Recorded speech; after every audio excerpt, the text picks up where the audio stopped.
சுதந்திர தின வாழ்த்துக்களை சொல்வது மிகவும் பெருமை அடைகிறேன்.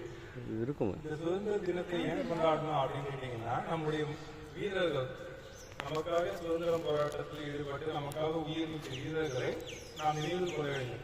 இதுக்கு நிறைய மாணவர்கள் வந்திருக்கோம். அப்பதான் நமக்கு தெரிஞ்சிருக்கோம் இந்த சுதந்திர தினத்தை பற்றி. ஏன்னா எல்லாத்துக்கும் நம்ம போராடிட்டு இருக்க வேண்டிய சூழல்கள் அப்படி இல்லாம எல்லாமே நமக்கு கிடைக்கணும்ன்றதான் சுதந்திர மிக முக்கியமான பங்கு. இதற்காக நம் முன்னோர்களும் எப்படி பாடுபட்டாங்க. நம்ம கப்பலோட்டிய தமிழன் வாவு சிதம்பரனார் மிகப்பெரிய பணக்காரர். பெரியவங்களுக்கும் தெரியும், உங்களுக்காக தான் சொல்றேன். கப்பலோட்டிய தமிழன் நம்முடைய மிகப்பெரிய பணக்காரர். அவர் வீட்டில் அமைதியா இருந்திருக்கான், கோடீஸ்வரா வாழ்ந்திருக்கார். ஆனா நாட்டு மக்களுக்காக விடுதலை வேணும்னு சொல்லிட்டு ஒரு கப்பலை விட்டாங்க. அவரே தன்னுடைய சொத்தை எல்லாம் எழுந்து கப்பலை விட்டு எத்தனையோ கோடிக்கணக்கான மக்களுக்காக போராடினார். ஆனா அவர் 40 வருட ஆண்டு காலம் சிறை தண்டனை என்று சொன்ன உடனே அவருடைய தம்பிக்கு பைத்தியம் முடிச்சிட்டு, எங்களுடைய அண்ணனுக்கு சுதந்திரம் இல்லாமல அப்படின்னு சொல்லி பைத்தியம் முடிச்சிட்டு இருப்பாங்க. எவ்வளவு பொருளுமே. அப்ப என்ன பொருள் என்று கேட்டால், அந்த அளவுக்கு நம் நாட்டிற்கு வணிகம் செய்த வந்தவன் கப்பல்ல வந்தா, கப்பல்ல வந்து பிச்சை கேட்கிற மாதிரி நம்மிடம் வந்து கேட்டு கடைசியில் நம்ம என்ன பண்ணா, நம்மளே அடிமையாக்கினான். காரணம், நம்மிடம் ஒற்றுமை இல்லை. அந்த ஒற்றுமை நீங்க அப்பதான் சொன்னேன், சுப்பிரமணிய சிவாவையும் நம்முடைய கப்பலோட்டிய தமிழன் வாவு சிதம்பரனாரையும் பாரதியாரை கேட்கிறாங்க, உங்களுக்கு இவரை தெரியுமா, சந்திரனையும் சூரியனும் பார்த்து தெரியுமா என்று கேட்கிறேன் என்று சொன்னார். எல்லாரும் ஆங்கிலேயரிடம் பேசவே பயப்படுவாங்க. ஏனென்று கேட்டால் இந்த சிறைவாசம் தான். இம் என்றால் சிறைவாசம், ஏன் என்றால் வனவாசம் அப்படின்னு சொல்லி நம்ம எல்லாம் கைது விட பேசவே கூடாது. நம்ம நாட்டில் நம்ம பேசக்கூடாது, நம்ம நாட்டில் நம்ம நடக்கூடாது. நடப்பதற்கு கூட லைசன்ஸ் வாங்க இல்லையா? இப்ப எல்லாம் நம்மளை கட்டுப்படுத்தி வைத்திருந்தார் சுப்பிரமணிய சிவா. அவர் வந்து சிறையில கப்பலோட்டிய தமிழனை என்ன பண்ணாங்க, சிறை செக்கிழுக்க வைத்தார்கள். செக்கிழுக்கிறது எவ்வளவு கஷ்டம். மாடுகளை வைத்து செக்கிழுப்பார்கள். நம்ம நாட்டுல போய் செக்கிழுக்க வச்சாங்க. உங்களுக்கு தெரியுமா, இப்படி நிறைய வாட்ஸ்அப்ல வருதா என்னன்னு பாத்தீங்கன்னா, ஃபேன் இருக்காது இங்கிலீஷ்காரனுக்கு. அதுக்கு நம்மளால வெளியில இருந்து கயிறு கட்டி நம்ம என்ன பண்ணோம், அந்த கயிறை வந்து அப்படியே காதலை ஆடிக்கிட்டே இருக்கணும். நம்ம இந்தியர்கள் ஆட்டுவாங்க, இங்கிலீஷ்காரன் உட்காந்து ஃபேன் மாதிரி காத்து வீசிட்டு இருப்பான். இப்படியெல்லாம் நம்ம கொடுமைப்படுத்தினாங்க. அப்படியெல்லாம் கொடுமைப்படுத்தலாம் மீறிதான் நம்ம சுப்பிரமணிய சிவாவை மூட்டைப்பூச்சி கடிக்க வச்சு தொழுநோயாளிகளும் படிக்க வச்சு அந்த தொழுநோயாளியாகவே ஆக்கிட்டாங்க அவரை. சுப்பிரமணிய சிவா பேசினால் சவம் கூட எழுந்து பேசும். அப்படிப்பட்ட வீரமிக்க சுப்பிரமணிய சிவா கப்பலோட்டிய தமிழ் நம்முடைய வாவு சிதம்பரனார் கப்பலை ஓட்டல, ஆங்கிலேயரை ஓட்டினார். அது காரணம் என்ன, பொருளாதாரத்தால் எந்த நாடு வலிமையாக இருக்கிறதோ அது வெற்றி பெறும். எல்லாரும் ஆங்கிலேயருடைய கப்பல்ல போனாங்க. அப்ப என்ன பண்ணாரு, நம்ம கப்பல் விட்டார். அந்த கப்பல தான் மக்கள் போனோம் அப்படின்னு சொன்னாங்க. ஏன், அப்பதான் நம்ம பொருளாதாரத்துக்கு மேல வர முடியும். எப்பொழுது நாம் பொருளாதாரத்துக்கு மேல வந்து விட்டோமோ அப்ப ஆங்கிலேயர் நம்ம விட்டு ஓடி விடுவான் என்று நினைத்தவர்கள் நம்முடைய பெரியவர்கள் தான்.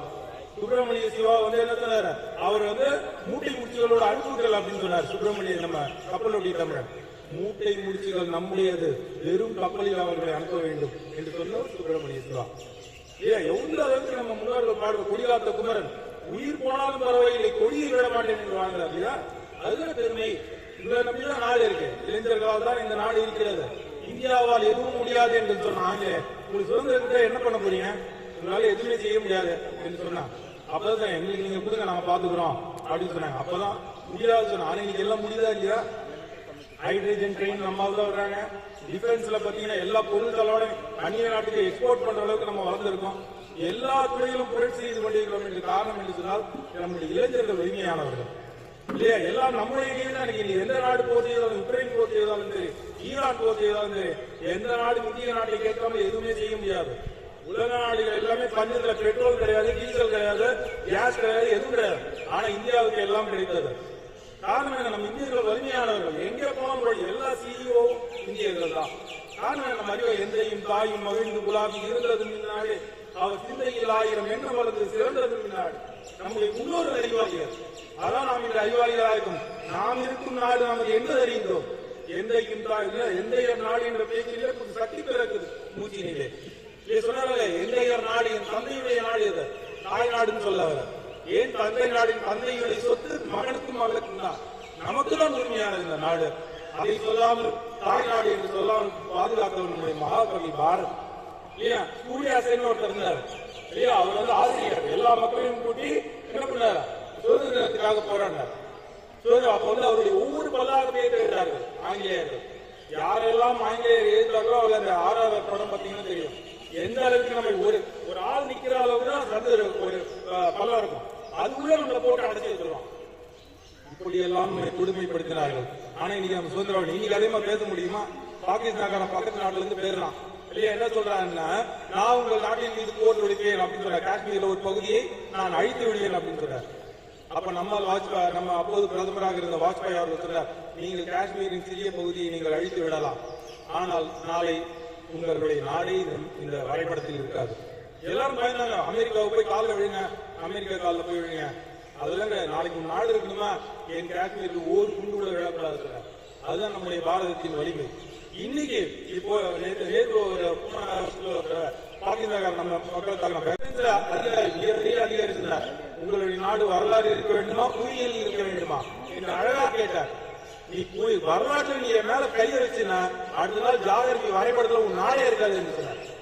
அப்படிப்பட்ட வலிமை கூட நாம் வந்திருக்கிறோம் என்று சொன்னால் நம்முடைய மக்கள் தான் எல்லா இடத்திலும் இருக்காங்க. கூகுள் பிச்சை எல்லாம் டிஓ எல்லாருமே நீ லாங்கஸ்ட் ட்ரெயின் ஹைட்ரஜன் ட்ரெயின் நம்ம ட்ரெயின் தான்.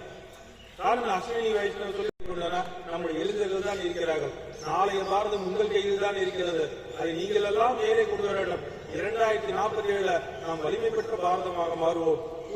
அதுதான் நம்முடைய இலக்கே. எல்லா இலையும் நம்ம வேலை கொடுக்கணும். நாம் பிறரிடம் வேலை கேட்கக்கூடாது. வெளிநாட்டுக்கு போய் ட்ரெயின் பண்ணதெல்லாம் இல்ல.